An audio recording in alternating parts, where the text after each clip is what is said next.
ಇವತ್ತಿನ ವಿಷಯ ಒಂದು ಕರಾಳವಾದ ಆರಕ್ಷಕ ಠಾಣೆ, ಪೊಲೀಸ್ ಠಾಣೆ, ಬಸವನಗುಡಿ ಮಹಿಳಾ ಪೊಲೀಸ್ ಠಾಣೆ ಕಾಣಿಸ್ತಾ ಇದೆಯಲ್ಲ, ಆ ಪೊಲೀಸ್ ಠಾಣೆಯ ಕರಾಳ ಮುಖನ ತಮ್ಮ ಮುಂದೆ ಬಿಚ್ಚಿಡಬೇಕು ಅಂದ್ಕೊಂಡಿದ್ದೀನಿ. ಹಾಗೂ ಮಾನ್ಯ ಗೌರವಾನ್ವಿತ ಗೃಹ ಮಂತ್ರಿಗಳು, ಕರ್ನಾಟಕ ಸರ್ಕಾರ, ಮಾನ್ಯ ಗೌರವಾನ್ವಿತ ಗೃಹ ಮಂತ್ರಿಗಳೇ, ನೋಡಿ ನಿಮ್ಮ ಬಸವನಗುಡಿ ಮಹಿಳಾ ಪೊಲೀಸ್ ಠಾಣೆಯ ಕರ್ಮಕಾಂಡ. ನಿಮ್ಮದೇ ಅಧೀನದಲ್ಲಿರುವ ಪೊಲೀಸ್ ಠಾಣೆ ಅಲ್ವಾ ಇದು?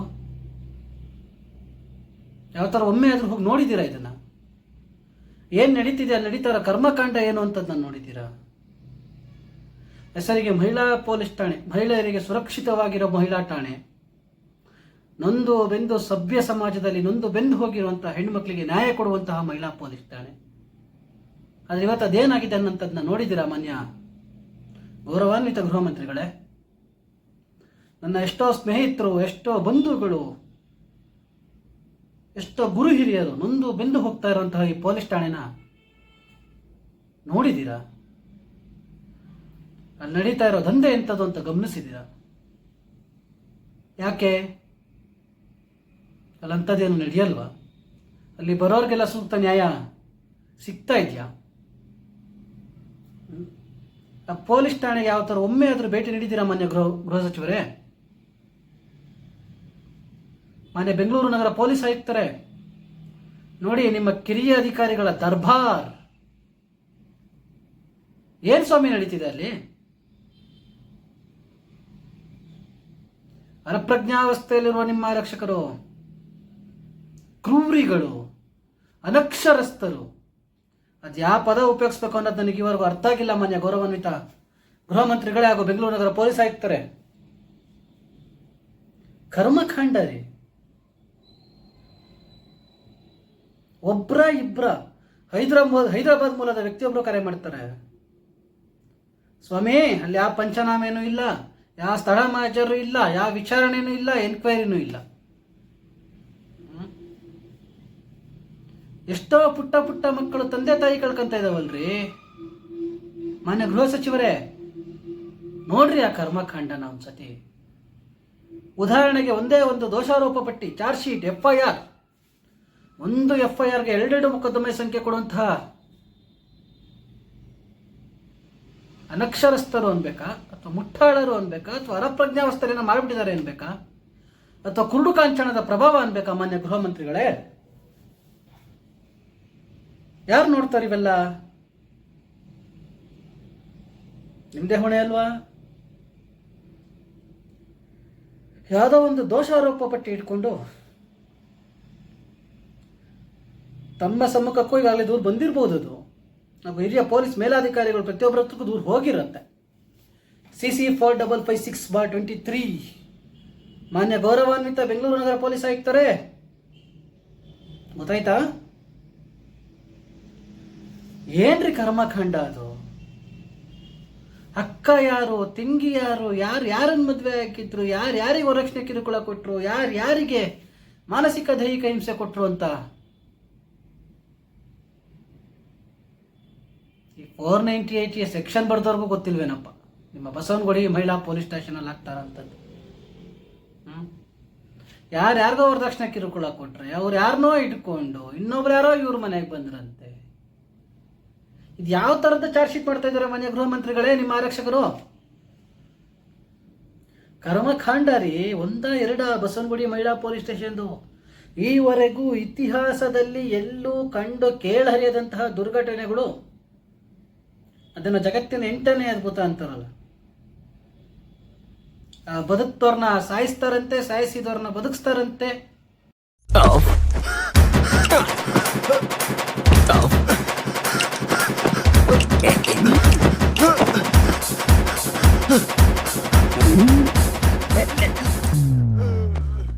ಒಮ್ಮೆ ಬದುಕಿಸದಂತೆ. ಕೊನೆಗೆ ಹಿರಿಯ ಅಧಿಕಾರಿಗಳ ಹತ್ರ ಯಾರಾದ್ರೂ ಬಸವನಗುಡಿ ಮಹಿಳಾ ಪೊಲೀಸ್ ಠಾಣೆ ಬಗ್ಗೆ ದೂರು ತಗೊಂಡೋದ್ರೆ ಖಾತೆನೇ ಮುಗಿಸ್ಬಿಡ್ತಾರೆ. 1-2 ಅವರು ಹೇಳ್ತೀರಾ, ಮೊನ್ನೆ ಯಾರ ಚಲನಚಿತ್ರ ನಟನ ಅರೆಸ್ಟ್ ಮಾಡಿದ್ವಿ, ಜೈಲಿಗೆ ಕಳಿಸಿದ್ವಿ. ನಮ್ಮ ಹಿರಿಯ ಅಧಿಕಾರಿಗಳೊಬ್ರು ಹೇಳಿದ್ರು, ಪೊಲೀಸ್ ಅಧಿಕಾರಿಗಳು, ಪೊಲೀಸರ ಚಾಣಾಕ್ಷಕತೆ ಸಮಯ ಪ್ರಜ್ಞೆ ಮೆರೆದು ಅಪರಾಧಿನ ಹಿಡಿದುಬಿಟ್ರು. ಇಲ್ಲಾಂದ್ರೆ ಇನ್ಯಾವುದೋ ಹಂತಕ್ಕೆ ಹೋಗ್ಬಿಡೋದು. ಮಾನ್ಯ ಗೌರವಾನ್ವಿತರೆ, ನಿಮ್ಮ ಸರಿಯಾಗಿ ತನಿಖೆ ಮಾಡಬೇಕು, ವಿಚಾರಣೆ ಮಾಡಬೇಕು ಅಂದ್ರೆ ಕೊಲೆನೇ ಮಾಡಬೇಕಾ? ಅಲ್ಲಿ ಯಾವುದೋ ಮೋರಿ ಪಕ್ಕದಲ್ಲಿ ತಗೊಂಡೋಗಿ ಎಸಿಬೇಕಾ ಹೆಣನ? ವಿಚಾರಣೆ ಮಾಡಿ ತನಿಖೆ ಮಾಡಿ ಸರಿಯಾದ ರೀತಿಯಲ್ಲಿ ಅಂತ. ನಾವು ಮಾಡಿದ ತನಿಖೆಯಿಂದ ಹಾಗೂ ಸಾಕ್ಷಿ ಸಾಕ್ಷ್ಯಾಧಾರಗಳಿಂದ ಆರೋಪ ದೃಢಪಟ್ಟಿದೆ ಅಂತ ಬಸವನಗುಡಿ ಮಹಿಳಾ ಪೊಲೀಸ್ ಸ್ಟೇಷನ್ ಅಲ್ಲಿ ಬರೆದು ಎಗ್ಗೂ ತಗ್ಗಿಲ್ಲದೆ ತಲೆ ಯಾವುದು ಬುಡ ಯಾವುದು ಹೋಗ್ಲಿ, ಆ ಚಾರ್ಜ್ ಶೀಟ್ ನನ್ವಯ ಕಂಪ್ಲೇಂಟ್ ಯಾವುದು ಹೋಗ್ಲಿ, ಆ ಕಂಪ್ಲೇಂಟ್ ಚಾರ್ಜ್ ಶೀಟ್ ಯಾವುದು? ಅವ್ರಿಗೆ ಗೊತ್ತಿಲ್ವಲ್ರಿ? ಗೃಹ ಮಂತ್ರಿಗಳೇ ಉತ್ತರ ಕೊಡಿ. ಹೇಗ್ ಸಾಧ್ಯ ಇದೆಲ್ಲ? ಕಂಡು ಕೇಳರಿಯದ ಅಚ್ಚರಿ ಘಟನೆ ಏನು ಅಂತಂದ್ರೆ, ಈವರೆಗೂ ಯಾರೂ ಮಾಡದೇ ಇರೋಂತಹ ಕೆಲಸ ನಮ್ಮ ಮಾನ್ಯ ಬಸವನಗುಡಿ ಮಹಿಳಾ ಪೊಲೀಸ್ ಸ್ಟೇಷನ್ ಆರಕ್ಷಕರು ಮಾಡ್ತಾ ಇದ್ದಾರೆ. ನ್ಯಾಯಾಲಯದಲ್ಲೇ ಕದ್ದು ತಿದ್ದುವಂತಹ ಕೆಲಸ ಮಾಡ್ತಾ ಇದ್ದಾರೆ. ಇದು ನ್ಯಾಯಾಲಯಕ್ಕೆ ಗಮನಕ್ಕೆ ಬಂದಿದೆಯೋ ಬಂದಿಲ್ವೋ? ಪ್ರತಿ ತಿಂಗಳು ಒಂದೊಂದು ಚಾರ್ಜ್ ಶೀಟ್ ಹೇಗ್ರಿ ಬದಲಾಗ ಸಾಧ್ಯ? ಮಾನ್ಯ ಗೌರವಾನ್ವಿತ ಬೆಂಗಳೂರು ನಗರ ಪೊಲೀಸ್ ಆಯುಕ್ತರೇ, ಉತ್ತರ ಕೊಡಿ. ಇದು ಕರ್ಮಕಾಂಡ ಅನ್ಬೇಕಾ, ಅಸಹ್ಯ ಅನಿಸ್ಬೇಕಾ, ಅಥವಾ ಹೊಲ್ಸೋರಿ ಅವ್ರುಗಳು? ಏನು ಯಾರು ಬರ್ತಾನೆ ಇಲ್ವಾ ಕಂಪ್ಲೇಂಟ್ ತಗೊಂಡು ನಿಮ್ಮ ಹತ್ರಕ್ಕೆ? ಅಥವಾ ಬಸವನಗುಡಿ ಮಹಿಳಾ ಪೊಲೀಸ್ ಸ್ಟೇಷನ್ ಮಾಡ್ತಾರೆ ಅದಂಗೆ ಅನುಭವಿಸ್ಕೊಂಡು ಸಾಯಿರಿ ಅತ್ಲಾಗೆ ಅಂತ ಬಿಟ್ಬಿಟ್ಟಿದ್ದೀರಾ? ಬಸವನಗುಡಿ ಮಹಿಳಾ ಪೊಲೀಸ್ ಸ್ಟೇಷನ್ಗೆ ಸಂಬಂಧಪಟ್ಟಂತಹ ಈ ಇನ್ಸ್ಪೆಕ್ಟರ್ ಇರ್ತಾರೆ, ಅವ್ರಿಗಿಂತ ಸ್ವಲ್ಪ ಮೇಲೆ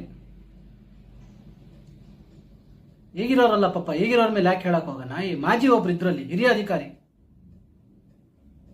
ಇನ್ಸ್ಪೆಕ್ಟರ್ಗಿಂತ ಮೇಲೆ ಡಿಸಿಪಿಗಿಂತ ಕೆಳಗೆ ಅದೇನೋ ಅಂತಾರಲ್ಲ, ಅವರು ಅದೇನು ಮಾಡೋಗಿದ್ರೋ ಮುಂಚೆ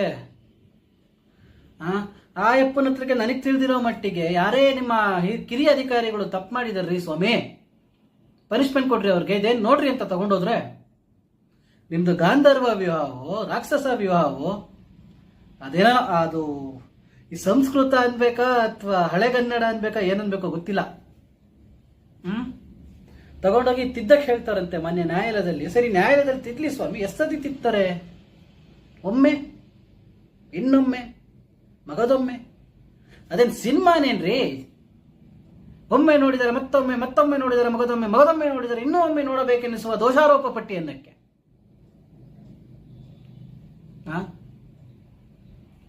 ಅದು ಏನ್ ಮಾಡಕ್ ಹೊರಟಿದಾರೋ ಮಾನ್ಯ ಘನ ನ್ಯಾಯಾಲಯದಲ್ಲಿ ಯಾವ್ದು ನೋಡಿದೆ, ಪಂಚನಾಮೆ ಸ್ಥಳಕ್ಕೆ ಹೋಗಿ ಮಾಡಬೇಕು, ಸ್ಥಳ ಮಜ್ಜನ ಮಾಡಬೇಕು, ಇವರು ಕೂಚಾಗ್ದಲೇ ಬರ್ಕಂತಾರೆ. ಅಪ್ಪಿತಪ್ಪಿ ಯಾರಾದ್ರೂ ಕಂಪ್ಲೇಂಟ್ ಕೊಟ್ಟರು, ದೂರು ಕೊಟ್ಟರು ಅಂದ್ರೆ ಅದೇ ಆಧಾರ ತಗೊಂಡು ಕೋರ್ಟಲ್ಲಿ ತಿಕ್ತಾರೆ. ದಯವಿಟ್ಟು ಸೂಕ್ತ ಗಮನ ಹರಿಸಿ. ಇದನ್ನು ಭಾಗ 1 ಅಷ್ಟೇ. ತಮ್ಮದೇ ಅಧಿಕಾರಿಗಳ ಕರ್ಮಕಾಂಡ, ಆಡಿಯೋ ರೆಕಾರ್ಡ್ಸು, ಕಾಲ್ ರೆಕಾರ್ಡ್ಸು, ವಿಡಿಯೋ ರೆಕಾರ್ಡ್ಸು ಪ್ರತಿಯೊಂದು ಇನ್ನು ಮುಂದೆ ನಿಮ್ಮ ಗಮನಕ್ಕೆ ದೈನಂದಿನವಾಗಿ ಬರ್ತಾನೆ ಇರ್ತವೆ. ಈಗಾಗಲೇ ದೂರು ಕೊಟ್ಟವ್ರು ಯಾರು ಇರ್ತಾರೆ, ಅವ್ರದ್ದು ದೋಷಾರೋಪ ಪಟ್ಟಿ, ಚಾರ್ಜ್ ಶೀಟು, FIR ಅದು ಏನೇನು ಅಂತ ಅವ್ರಿಗೆ ಗೊತ್ತಿರಲ್ಲ. ಎಲ್ಲ ಕಲ್ಸ್ಮುಚ್ಚಿ ಹಾಕಿ ಮಿಕ್ಸ್ ಮಾಡಿ ಎಷ್ಟು ಬಿಡಿದಾರೆ ಅತ್ಲಾಗೆ. ಆದ್ರೆ ನಾನು ಬಿಟ್ಟಿಲ್ಲ. ಅವ್ರು ಮಾಡಿದ ಪ್ರತಿಯೊಂದು ದಾಖಲೆ ಸಮೇತ ನಮ್ಮಲ್ಲಿದ್ದಾವೆ. ಇದನ್ನ ನಿಮ್ಮ ಗಮನಕ್ಕೆ ತಂದ್ರೆ ಏನು ಉಪಯೋಗ ಆಗಿಲ್ಲ ಅನ್ನೋಂಥದ್ದು ಒಂದ್ ಕಡೆ ಆದ್ರೆ, ಈ ಥರ ಮತ್ತಿನ್ಯಾರಿಗೂ ಅನ್ಯಾಯ ಆಗಬಾರ್ದು ಅನ್ನೋ ಉದ್ದೇಶ ನಂದು. ಹಾಗಾಗಿ ಪ್ರತಿಯೊಬ್ಬರು ಜನಕ್ಕೂ ಬಸವನಗುಡಿ ಮಹಿಳಾ ಪೊಲೀಸ್ ಸ್ಟೇಷನ್ ನಡೀತಾ ಇರೋ ಅಕ್ರಮ, ಅನ್ಯಾಯ, ದಗ, ಮೋಸ, ಕುರುಡು ಕಾಂಚಾಣದ ನರ್ತನ ಪ್ರತಿಯೊಂದು ಈ ಸಭ್ಯ ಸಮಾಜಕ್ಕೆ ಮುಟ್ಟಿಸ್ಲೇಬೇಕು. ಈಗ ಏನಾಗಿದೆ ಅಂತಂದ್ರೆ ಮಾನ್ಯ ಗೌರವಾನ್ವಿತರೆ, ಇದು ಲೀಗಲ್ ಟೆರರಿಸಮ್ ಅನ್ನೋದನ್ನ ಈ ಎಲ್ಲೋ 100ಕ್ಕೆ 10% ಮಹಿಳೆಯರು ಬಿಟ್ಟು 90% ಏನ್ ನಡೆಸ್ಕೊಂಡ್ ಬರ್ತಾ ಇದ್ದಾರೆ. ಯಾಕೆ ಪ್ರೇರಣೆಯೇ ಈ ಬಸವನಗುಡಿ ಮಹಿಳಾ ಪೊಲೀಸ್ ಠಾಣೆ ಅಂದ್ರೆ ತಪ್ಪಾಗಲ್ಲ. 1-2 ಪ್ರತಿಯೊಂದು ದಾಖಲೆಯೊಟ್ಟಿಗೆ ಇನ್ನು ಮುಂದೆ ದೈನಂದಿನವಾಗಿ ನಿಮ್ಮ ಮುಂದೆ ಪ್ರಸಾರ ಆಗುತ್ತೆ. ದಯವಿಟ್ಟು ಗಮನಿಸಿ. ಆದ್ರೆ ನಿಮ್ಮ ಕಿರಿಯ ಅಧಿಕಾರಿಗಳಿಗೆ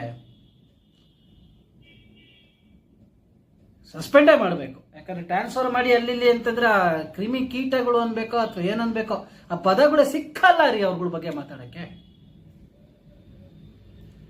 ಅಮಾನತೆ ಆಗ್ಬೇಕು, ಕೆಲಸನೇ ಕಳ್ಕೋಬೇಕು. ಎಷ್ಟು ಜನ ಪುಟ್ಟ ಪುಟ್ಟ ಮಕ್ಕಳು, ಹಿರಿಯ ಅಧಿಕಾರಿಗಳು ತೊಂದರೆ ಅನುಭವಿಸ್ತಾ ಇದ್ದಾರೆ, ನೋವು ಅನುಭವಿಸ್ತಾ ಇದ್ದಾರೆ.